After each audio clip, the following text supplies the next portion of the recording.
Australia. Oh, he's hit this one, Miles. Great shot. Oh, it's a biggie. Straight over the top. Kohli drives through the covers. It's into the fence like a tracer bullet. Okay, guys. So we are here. We are back again after the first match. Pretty much a dead rubber. I hoped that I could have, embarrassed Gopal and Devankur both, but one of my buddies decided not to join today. Of course, he's out for another engagement. But I have Gopal with me. Gopal, what happened to your so-called number two team that we were discussing yesterday?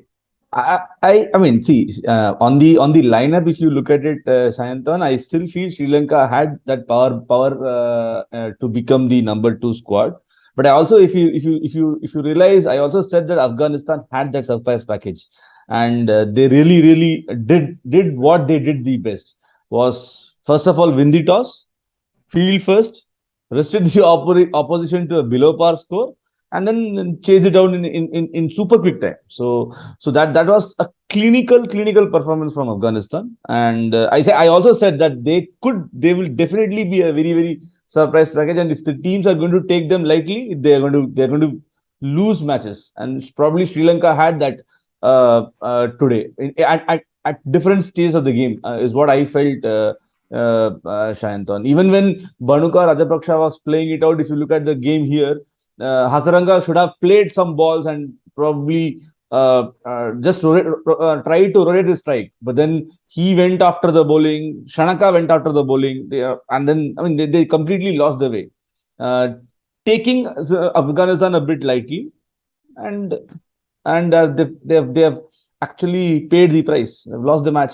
Now, interesting bit. I was just realizing it out. Interesting bit. If Afghanistan beats Bangladesh in the next encounter, then Sri Lanka looks like they'll be out of the competition.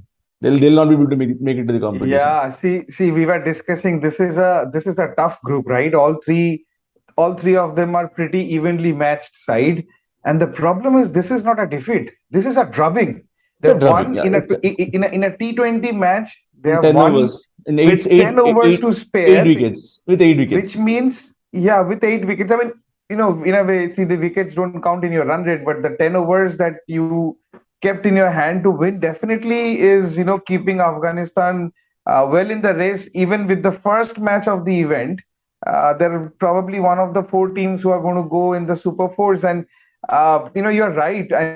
And I think the only way for Sri Lanka to go through is Bangladesh to lose both their matches, right? So Sri Lanka not only hope that they win the next match by a big margin, they also hope that Afghanistan now defeats Bangladesh as well. Tell me what went wrong. I mean, you mentioned that, okay, too many players were playing too many shots too early in their innings, but still, they bat up till number 8. There were crazy runouts that we got to see as well. 2 runouts were very poor. 2 runouts were really poor at a very crucial time. In fact, Rajapaksa was playing very nicely, and some of the shots that he had played today was absolutely spectacular to say the least. I mean, I saw one flick of the fast bowler, and I mean that raised. I mean, it was timed beautifully and it raised to the boundary. But before going to the middle order, I think the first over strike, the double strike was something that proved Sri Lanka into a real back foot. Of course, now there will be a lot of controversies tomorrow, Sayantan, on the Patum Nisanka's dismissal. If you had watched it out, there was absolutely no spike in the Sniko. There's very little, and that is probably not a spike that the umpire looks to give a decision. It's an extremely controversial decision which went against Sri Lanka. And Nisanka I mean, we all know it's an excellent player. So I mean, at 5 for 3, you don't do much. You can't do much. But then Gurutileka and Rajapaksha stage a quick fire partnership. They went on to 15 about 6 overs, despite being 5 for 3 in 2 overs, and then completely lost the way in the middle order with your Gunatilaka, the captain Shanaka Hasaranga going for an expansive shot, a needless shot at that point in time. Probably should have rotated a strike. And from what 49 for 4 or for 50 for 4 to what 75 for 9. So I mean, completely lost Yeah, the way. basically they were 60 for 4 when they lost their fifth wicket, right? So I Correct. think even as a cricket actually, because I was really hoping for a tight finish, good 160, 170 runs scored, and going all the way. But taking no credit away from Absolutely, absolutely, Afghanistan, I was actually, absolutely. I was not recalling this name. This guy, Farooq, Fazal Haq Faruqi, he Farooqi. bowls left arm pretty fast, pretty much on the stumps. His figures are, 3 overs and 4 balls, one made in 11 runs, and he picked up those two crucial wickets right in his first over to set the game nicely. In And fact, you'll see in this fact, is the first time, you know. in fact, if you had looked at the hat trick ball, and that was a peach of a delivery, it was just that matter of a fact that probably I think, if I'm not wrong, Gunatilaka was just, I mean, was able to just match, put some bat on it. Otherwise, it would have got a plum in front. It was a cracking delivery. I mean, Yeah, he really bowled brilliantly, no doubt about it. yeah, and he did, and he's one of the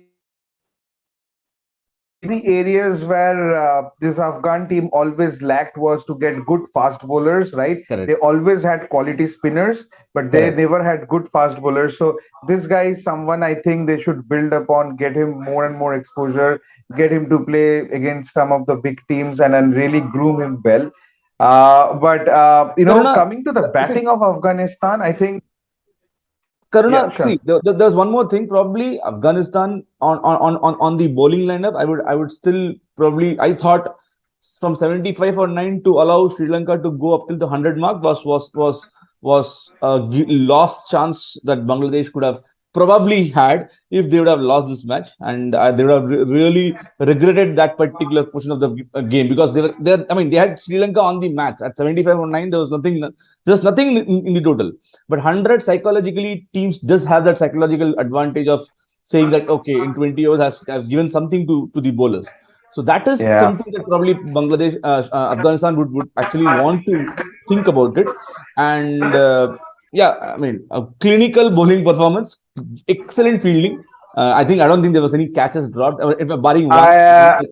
In fact, I was about to disagree with you. I think that's the only blemish. I would say there were actually three catch drops. Oh, okay. You've seen one I think of the one catch drops by in the by covers. by Karim Janat. That would have broken the partnership early. He, I think, dropped Gunatilaka, and then there was a drop catch later in the innings that actually went for six, In the boundary. which was hit Oh, by, yeah. that went for six. But otherwise, yeah, I think that's the only probably blemish that I would say. But again, clinical batting, as you say, Ramanullah Gurbaz is someone who is a clean striker, and he comes with a lot of promise. He is someone like the Sanju Samson of India, right? He comes with a lot of promise, but he is not consistent enough. But today he actually struck some lusty blows. This is a big round, hitting four sixes, and he was actually 16 balls. He was actually 40 runs on of 16 balls. He actually, after that, perished on the 18th ball, scoring 50 runs. Zazai again, like his normal, he's not great to look at. He'll not hit those beautiful, pleasing to the eyes cover drives and all, but he'll always be very effective, and his strike rate will always be something which is very appreciated, right? So I think 106 runs scored out of 10.1 overs, only two wickets lost. One out of them is more like a luck, a run Run out. out. Yeah, yeah. Uh, Sri so Lanka probably what? had only one chance, Shantan. They had to bowl, and I mean bowl out Afghanistan. They really didn't have the. I mean, they had to take some early wickets, which probably both the openers denied it out. The other opener was actually on a slow start. I mean, he was actually at what, three runs scored of seven. Zazai was the attacking one initially in the first 3 overs, but then later he also started hitting some lusty blows, and within very quick time. I think by the end of the power play, if I'm not wrong, they were I mean, they had almost closed the game at 60, 65 for no loss. So that sealed the game for Afghanistan. Yeah, Uh, when you just score 105 runs, you pretty much know that it's only a miracle which is going to save the match. Maybe we'll just there is not honestly a lot to talk about. I don't know But if you're a, Shantan, one thing. The match again has given us an insight stating the toss is going to be an extremely crucial factor. I was about to come to that question, but I'll just hold on to that question for a moment. Tell me one thing. When you lose, you're a hosting nation. Obviously, it's played in UAE. The entire country is looking at you. When you lose a big match, an opener, very much similar to the way India lost to 10 wickets to Pakistan in the World Cup, right? And in these formats, there is so only this much that you can afford to lose, right? So what do the captain of the Sri Lankan team tell his boys for the next match? How do they get back from such a big margin of loss and think in the future and for the next matches? What do they do differently? So before even they go and tell something for the next match, Shanaka will be probably watching the Afghanistan Bangladesh match, Anton, because that is the one that is going to be played first. So it all, I mean, Shanaka is completely on that particular match. If Bangladesh wins that match, then I mean Shanaka has to really go into the Bangladesh match in an extremely positive mindset. And as we rightly said, there were some. While I agree that 3-4-2, 5-4-3 was a disaster for Sri Lanka, and then they still choked the partnership. But then that is something that the Sri Lankan team should have thought about it. That okay, this is not going to be a 180 kind of a wicket for me. I'm happy to chase about set a target for about say 120, 130 instead of looking at say 160, 170. Even if the team is at say 5-4-3. But and that's a learning that they would probably want to come out of this game. And of course, the toss is going to be an extremely crucial factor, Shantan, and that is going to be that is probably deciding the game. Before this match, it was even. I mean, it was not even even Stevens. One out of the I think 12 matches or 13 matches are won by the team batting first. The remaining 12 have been won by the team batting second. So you add one more now to this second win the toss They chase. Yeah, I think they have to do something about it. I don't know if what does this mean. Should they delay the game by an hour, so that it evens up a little.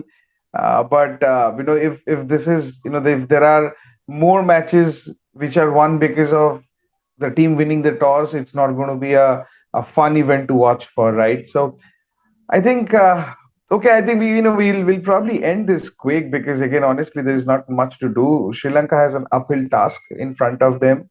On the other hand, it's a very welcome win for Oh, Afghanistan. absolutely. While it's a lot of joy for the Afghan fans, it's not a great day for the Sri Lankan fans. But again, I think the format is such that you get a drubbing one day and you can just dish out the same to your opponent the next day. So I'm really hoping that this thing really heats up and we don't get any dead rubber match in this tournament. So we really hope that Bangladesh, Afghanistan beats Bangladesh the next match, which sets up the match between Bangladesh and Sri Lanka As a beautifully, that semi, whoever yeah, wins goes through, right?